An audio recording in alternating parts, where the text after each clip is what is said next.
Welcome to Top 5, a show where... Oh, I'm sorry.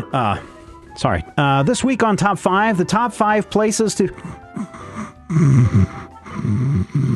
Welcome to Narcoleptic 5. I'm sorry. Top 5 places to take a nap this week. I forget who wrote this in and suggested it. You can always make a suggestion on a Top 5. Podcast at majorspoilers.com. Top 5 places where we like to snooze it out. And Matthew is there. Hello. Rodrigo is there. Hey. And Matthew, why don't you start us off with your number 5, please? Sure. My list this week comes with a caveat. And that caveat is that I have never been a napper. And even less so now that sleeping actually requires me to plug myself into a breathing machine to keep my airway from collapsing. So some of my answers are actually more hypothetical places that sound like a really great place to take a nap. Oh, okay. Which is why my number 5 is the Mystery Machine. And you say to me, why would you think it would be comfortable in the back of this weird GMC van? And I got to tell you, if you actually watch Scooby-Doo and the Scooby-Doo movies, which are just as good no matter what Steven tells you, you find that the interior of the Mystery Machine is massive. It is huge. It is, as they say, bigger on the inside. First person to say wibbly wobbly, timey wimey gets fired. But the inside of the Mystery Machine has not only a full kitchen, apparently, and places for everyone to sleep, apparently, and a little scooter built in, like a mini bike that Shaggy and Scooby can ride around. It just seems like it would be a really nice place to maybe go rest, because you know that Shaggy goes in the back, has a sandwich, and just zonks out for 6 to 10 hours every single day. And I imagine that Shaggy is the kind of guy who would build a really, really comfortable back of a van in which to sleep. Except they're always on the floor, huddled next to a sleeping bag and a lantern. Well, sure, but it's a huge floor. You know, I'm just saying, it seems like it would be really lovely to be inside the Mystery Machine because, first of all, there's always food, and the food never goes bad. And it's like one of those things where you get like a chicken and ice cream and roast beef sandwich, and that sounds like it might be really good. And so I'm going to sleep in the back of the Mystery Machine, and you can't tell me different because I'm a cartoon. I think the appeal of sleeping in the Mystery Machine would really go down if they ever invent smell-o-vision. Yes, I'm sure it smells very, very funky. I don't know. Daphne's patchouli might be able to overcome whatever that funk is. I don't think she's. But then it smells like patchouli. I don't think she smells like patchouli. I think she smells. So? No. She smells like sandalwood. Sandalwood, Chanel number 5. Yeah. Velma smells like old books and you know, just sheer love. And I think Fred smells like Axe body spray. I think Fred smells like Axe body spray, and Shaggy. Yeah, it's going to smell funky in there. You're right, Rodrigo. I hope they never invent smell-o-vision. That would be a rank combination of odors. No, Rankin Bass were the other guys. This is Hanna-Barbera. My number 5, Matthew, is very close to yours in that there are times when I have to take my kids to karate or soccer practice or whatever other thing they have going on. And there's really not time to just drop them off, drive home, do something for 20 minutes, and then drive back, because you never know when they might be ending early, when they might be going longer, whatever it is. So I usually just sit in my car while they're practicing, and occasionally I'll listen to some podcasts or do a live stream or read a book or whatever it is. But sometimes when the weather is just right, I like to roll down all the windows in the car, lean the car back at just the right angle so the sun is not hitting my eyes but still warming up my body. And I just take a nap right there in the car by the side of the park. And it's a wonderful, wonderful time. Just a quick 20-minute nap. Totally just rejuvenates me, and I'm ready to get back home and record a podcast with all of you guys. So my number 5 place to take a nap, in the car. Front seat, preferably. So there you go. Rodrigo, what do you have for number 5? My number 5. So my list also comes with a caveat. Okay. Which is that I never take naps on purpose. Well, I don't think we take naps on purpose. I think we just kind of wink out of existence for a few hours. So as long as we're clear on, like, these are places where I have fallen asleep. Yes. Let's say that. All right. Because I don't intend to fall asleep in front of the TV. It just happens. I think there are people out there, and I don't think any of the three of us are those people, but there are people out there who are like, you know what, I'm gonna take a nap, and then they prepare a place and they have like stuff that they drink before taking a nap, or maybe they put a book or whatever. It's like I don't do that, and it's largely because of my migraines. If I change my sleep schedule, then my migraines start to act up. So my list is like basically least terrible places I've fallen asleep. So my number 5 is an airplane. And it's like very specifically, it has to be like the window seat so that I can lean that way. And it's, it's hard and there's a window there, but it's better than the aisle, like, because if you like stick your foot out of the aisle, then the cart hits you. I have a lot of difficulty sleeping in airplanes, but when I do, usually because I'm extremely tired from flying multiple times, it is the sleep of the dead. Yeah. And it's immediate. Like the moment I'm sitting down before we even take off, I am out. So if anybody ever wants to inception me, that's the time to do it. And then I wake up, probably pretty close to the landing. And other than the fact that I like my left ear is stuck to my left shoulder for about 20 minutes until my neck realigns, it's pretty good sleep. There you go. Matthew, what do you have for number 4? My number 4 is actually one that I never thought about when I was a kid, because I don't know if you guys know this about pop culture, but a lot of times in pop culture, scale is messed up. Oh, yeah. Especially if you're a fan of Transformers. But throughout our favorite pop culture, scale is messed up. So I did not realize that my number 4 was as large as it was until the modern day. My number 4 place to take a nap would be the Millennium Falcon, because I had this ship when I was a kid. I don't know if you guys knew this. You get the Kenner version. It was like $39.95 at Walmart, which, in 1980 was the equivalent of something like $7,000. Yeah. Yeah. It was a ton of money. And the scale on the toy and the scale that you saw in the, the Droids cartoon or whatever are not the same as the ship that they actually put together and built and conceptualized. I don't think they built the whole ship back in the day. But according to the official specifications of the expanded universe, which I still believe in because, hey, alternate universes are great, Millennium Falcon is 115 feet long. And that whole rear area where they have all the space that you can, hide spice and, fight with droids and play in imaginary 3-dimensional chess, whatever that game is, Domjot, I don't know. But have you seen the Star Wars Galaxy's Edge staff picture? No. Is it good? Yeah, so look up Star Wars Galaxy's Edge staff photo because they have a 2-scale Millennium Falcon surrounded by a bunch of people. So if you want to see the scale of the Millennium Falcon, jumping fish hooks, that's enormous. Yeah, it is. So yeah. And so in the back there, and I know this is true because I built one in Lego a couple years ago, there are a couple of little cots, and they're right back near the radiation, so you can die near the hyperdrive. But I just feel like it would be nice to go and take a nap in the back of the Millennium Falcon, maybe while Han's trying to make a Kessel run in 8.5 parsecs and failing miserably and deciding to just round down from 12, and that's good enough. But I think that the main real selling point of taking a nap on the Millennium Falcon is actually being on the Millennium Falcon. And it would be nice for there to be a fat person in Star Wars whose name wasn't literally a joke about his weight. So I'm going to take a nap in the Millennium Falcon. Well, there's also Jabba the Hutt. Okay, that's not a person. Yeah, he's a person. He's not a person. Yeah. He's a mobile slug. Well, he's still a being, an entity. Even if you go and you look at the original footage where he's played by a fat guy in a fur vest, it's just like, I don't know. I think that guy's animatronic. He could take a nap in the Millennium Falcon too. Yeah, but why would you want to? I'm there.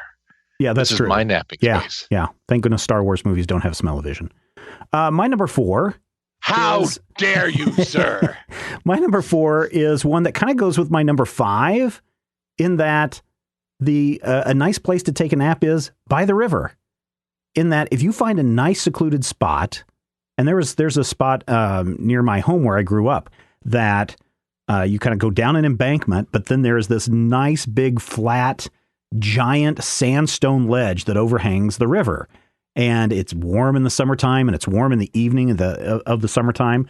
And you can just go down there and dangle your feet off the edge and look down at the water, and the water rolls by. So you hear the rushing of the water going by. And if you happen to have a blanket with you and some alcohol that may make you a little sleepy, then by all means, you could just lay back and just listen to the water roll by and watch the clouds as they drift by. And the next thing you know, you're drifting off to sleep in one of the most peaceful places ever, taking a nap down by the river. That's my number 4. By the river. Rodrigo, what is your number 4? My number 4 is when I started working, when I first moved to Kansas, I got this job at a TV station, and my quote unquote, I didn't have an office, but my editing booth was also the sound booth. Because this was like a little tiny place. Sure. So I definitely fell asleep a couple times there. It was nice because when the sound booth door is closed, nobody messes with it, because you don't for those who don't know, the sound booth is where you record audio. So walking up to the sound booth and knocking on it is like the worst thing that you can do to a producer. So sound booth was closed. Nobody was coming. I was just sitting there editing. And every once in a while, I would just put my arms down, put my head down, and maybe sleep for 5 or 6 minutes. Just enough to where I wasn't dying. Yep. And then I'd be like, okay, time to get moving. Because, stuff happens in life. You don't get a lot of sleep. Like I said, it's probably going to be a theme. Suffer from migraines a lot. So sometimes I'd come into work having slept about an hour or 2.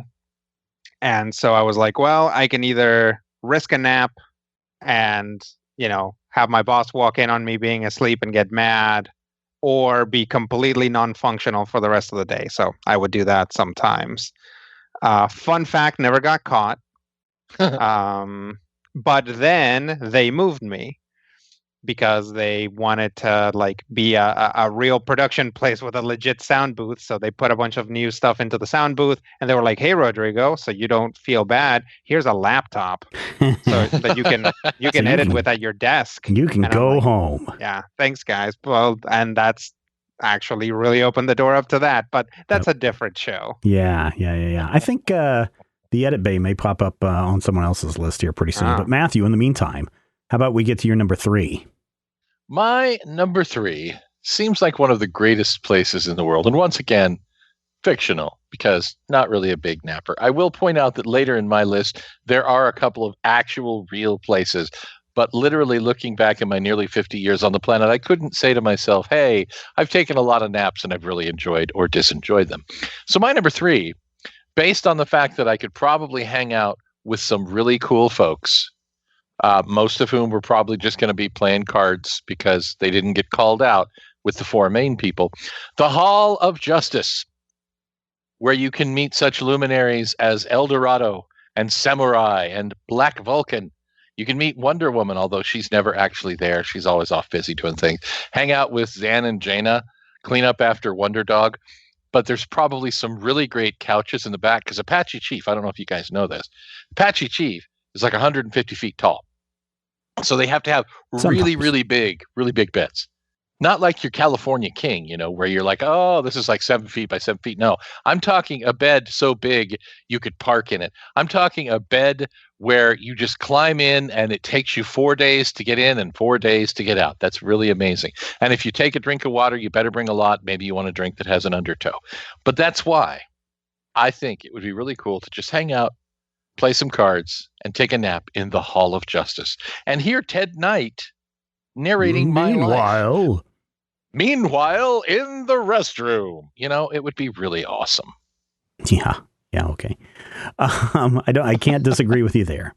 My number 3 is one that I've only had the pleasure of doing once in my life, but it was very, very pleasurable.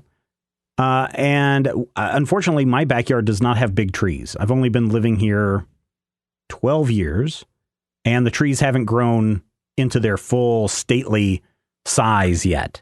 Right. So when you don't have trees that have grown into stately sizes, it is almost impossible to string a hammock between them. But I have been in backyards that do have hammocks. And man, if you get in a good hammock and you're just rocking back and forth, and again, this is a nice early spring. Maybe you got a pullover on, but the sun is shining, so you get a little warm. Maybe you have your earbuds in your ears so you can hear the latest Major Spoilers podcast or whatever that you may be listening to, maybe some Vivaldi. And then you're just rocking back and forth. It's kind of like the river. You just rock back and forth. You're listening to something good. You're staring at the environment, the beautiful nature around you. And the next thing you know, you're off to sleep. So my number 3 place to take a nap, in the backyard, in a hammock, where no one's going to disturb you. A hammock just feels like it might be like seasick inducing to me. No, not really, because, I mean, do you ever sit in a rocking chair? Have you ever sat in a rocking chair? I tend to avoid rocking chairs. Chairs with movement and fat men are natural enemies in the wild. But what about your chair at work? Doesn't it rock back and forth a little bit? A little bit. Yeah, My it's chair kind at of like work that. has I mean, a you little can bit of lean to it. But you can set your hammock to rock as much or as little as you want to. In fact, the hammock wants to stabilize unless there's a breeze that is rocking you back and forth.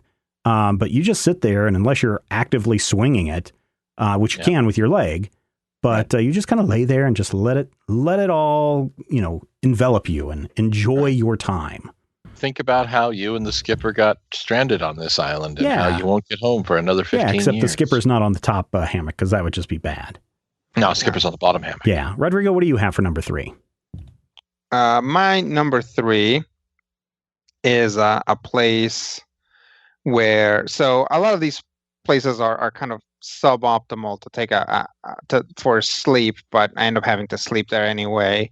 My number 3 is kind of mildly designed to sleep in, and the more important thing is that, unlike, say, at work, nobody's going to come and gently be like, hey, wake up. They're gonna be like, what are you doing? Right. Are you? But my number 3, if something needs your attention, somebody will come by and be like, hey, wake up, you need to see this. And that's a hospital waiting room. I spent a lot of time in hospital waiting rooms for lots of reasons. I have a large family, people get sick, so you end up there and everybody's stressed. But I have an amazing ability in that the more stressed out I am, the sleepier I get. It's like an asymptote, right? It's like, it's like I'm like sleepy. Oh, things are actually dangerous. And then it spikes up, and then I'm awake. And then it's like, if things are too dangerous and I can't do anything about it, then I'm asleep again.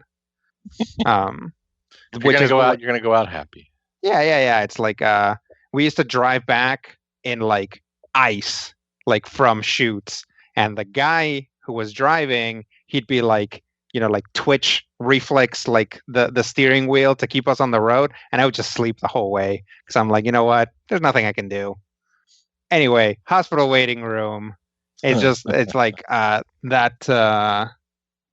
tension sleep can't you can't match it. It's something, you're worried about stuff, your body gives out, you sleep, you pass out. Hospital waiting room. Hospital waiting room. Good one right there, Rodrigo. We are into our top 2, our final 2 places to take a nap, Matthew, and I'm curious about your number 2. You won't be once I've told you the story, because my number 2 is a real thing that happened to me. Now, as often happens with my number 2s, I have to give you a little bit of background in order to make this story make even the slightest bit of coherent sense. In the year 1989, I packed everything I owned into a 1981 Pontiac and drove across the state of Kansas to Fort Hays State University, where I moved in to a residence hall, a dormitory, paradoxically the same dormitory that my grandmother had gone to 50-odd years earlier, back when it was the all-girls dorm. When I got there, it was the co-ed dorm. Now, this is important in that I didn't go home from that dorm for 5 years.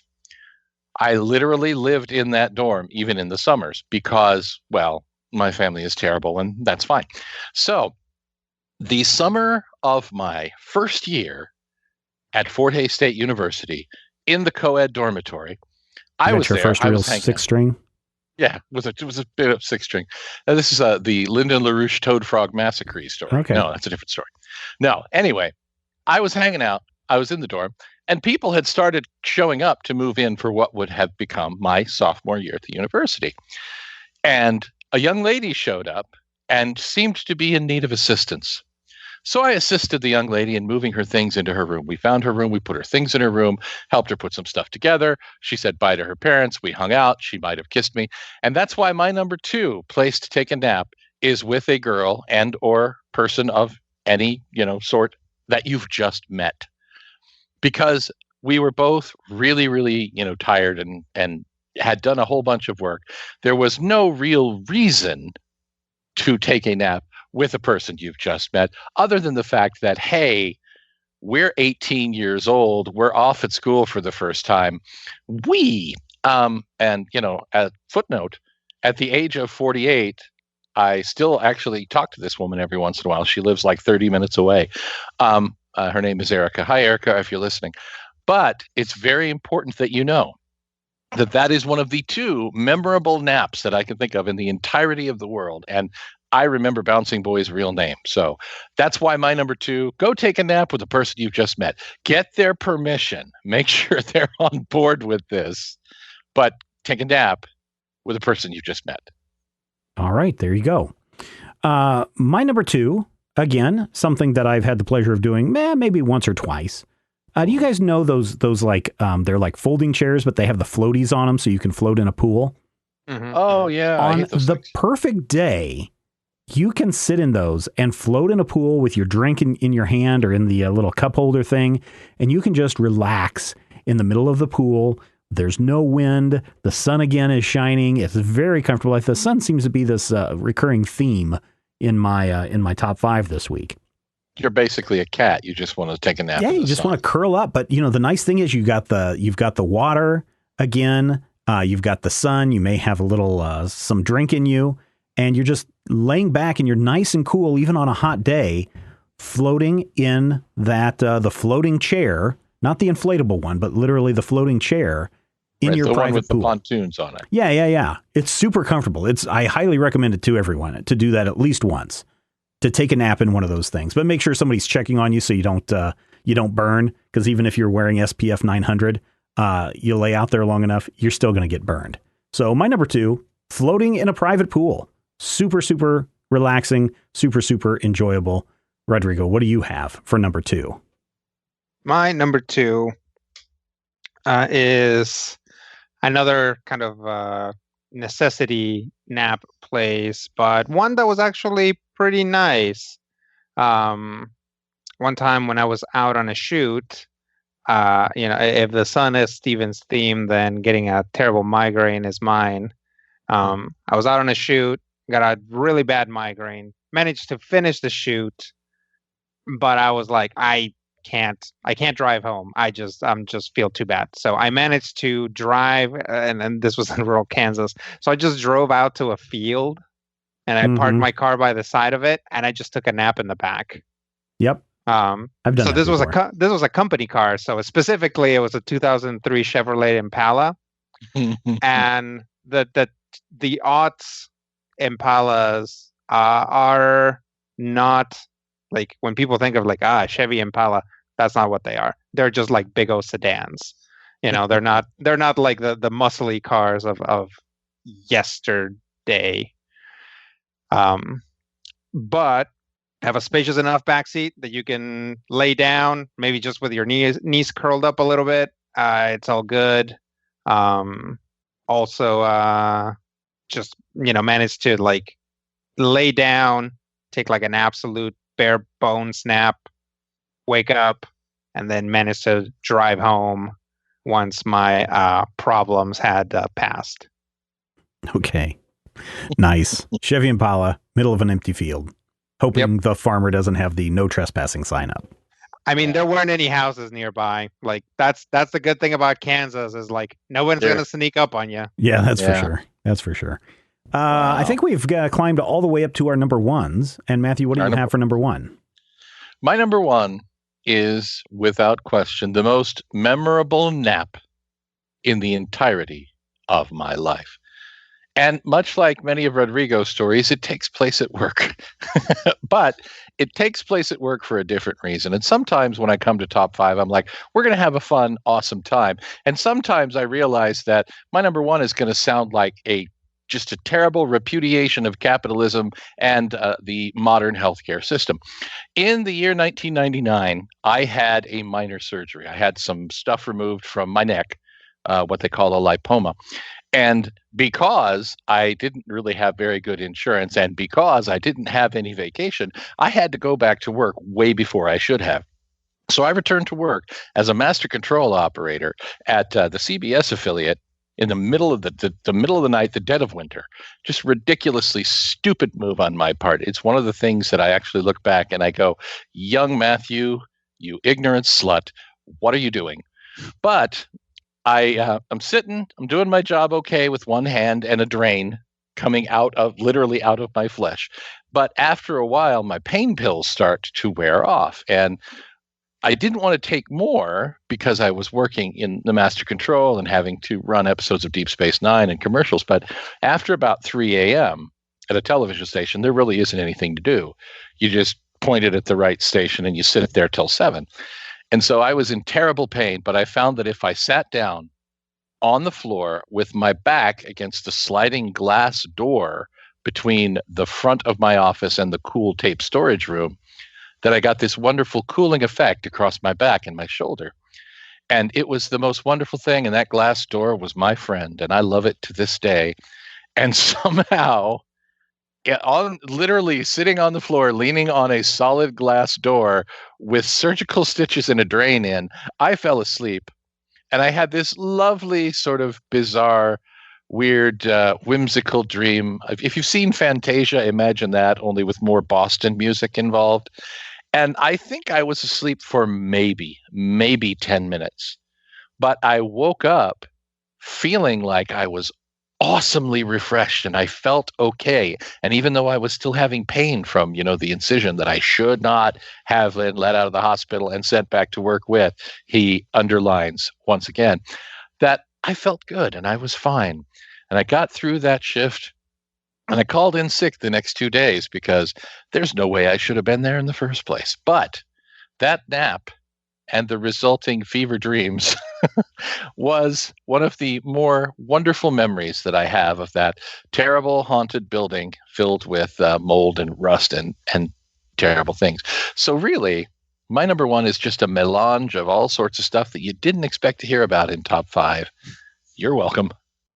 All right. My number one on the top 5 places to take a nap kind of goes along with Rodrigo. What was your Edit Bay one, Rodrigo? Which number was that? 4, 3? 4, I think. 4. Yeah, it was 4. Yeah. Mine is also the same way because there's something about, now this one, ironically, has nothing to do with it being warm, has nothing to do with the sun being out.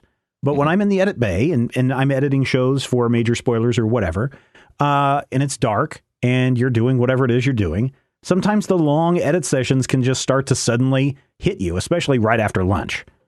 And so, 1, 2 o'clock in the afternoon, you're starting to kind of get a little drowsy. And it's like, you know what? You probably ought to just let this file render for like an hour and then come back and finish. And one of the things, if you've ever been in my office, is I've got a super comfortable couch that we moved from the upstairs when we bought a different couch that we then got rid of to replace with a couch that's almost identical to the couch that's now in my office. The circle of couch. I know, it's the great circle of couch. But this couch is long enough to where, a 6'5" person could lay down comfortably and stretch out. Or if you're sick in the middle of the night and you don't want to infect the rest of your family and you're like, you know what, maybe I just ought to take one for the team and sleep on this couch. The couch in my office is really, really comfortable. And I got a little pillow and there's a blanket if it gets too chilly. But the only bad thing about this couch, and this is why I rarely use a blanket if I lay down to take a nap on it, is that it's leather. And if you have ever slept on leather for whatever reason, it gets really, really warm. And so you don't sleep on that couch for very long. And in fact, it's almost got a self-built-in timer because literally 1 hour after I lay down, I'm wide awake, my render is done, and I'm ready to get back to work. And I'm refreshed. So my number one place to take a nap on my top 5 list is on the couch in my office. There you go. Rodrigo, you're going to wrap up our top 5 this week with your number 1. Give us a capstone. Just kill this one. Just all right. I feel that you can tell that my list gets progressively more real with each entry, but it's gonna end up in an up note because my number 1 is my parents' old couch. Because again, I don't really take a lot of naps, but when I go to visit my parents, usually for the holidays, I end up really jet lagged. See my number 5. So they used to have this couch, this like big overstuffed couch. And they used to joke that it was magic because the moment that you sat down on it, you started falling asleep. It was very comfortable. My parents' house is very nice. It's warm. It's dry, I guess. That's what you want in a house. Sure enough, I'd get in, put my luggage down, sit on the couch, and I'd start falling asleep immediately. Lots of people have gotten a chance to sleep on that couch. It's a very nice couch to sleep on. Unfortunately, it has since been replaced because my parents' dog used to hide under it and eventually started hiding kind of inside it. So they had to get rid of it. Stogie ate the couch. It's not so much that she ruined it. It's just that they really it wasn't a good place for her to be. She was kind of getting older, but she still insisted on flattening herself and slithering under the couch. Oh. So they had to get rid of the couch so that the dog wouldn't do that anymore. They got a new couch. She hated it, immediately peed all over it, and then they had to get a third couch. Their current couch, very nice, very comfortable, but it's not like that. Not like that old couch. So yeah, my number 1, my parents' old, now legendary, now lost to the ages couch. There you go, ladies and gentlemen. Our top 5 places to take a nap. Some of them real, some imaginary, some have been field tested, some of them have not, but they are all on our top Literal 5 places fields. to take a nap. Correct. Here's the part where it becomes a little bit more interactive. Listeners, head over to majorspoilers.com, and in the comment section for this episode, we want you to share your top 5 places to take a nap. They could be, real, hopefully places that you've experienced, but we want to read them. Everybody wants to read them. Why? Because everybody loves a list. Take care.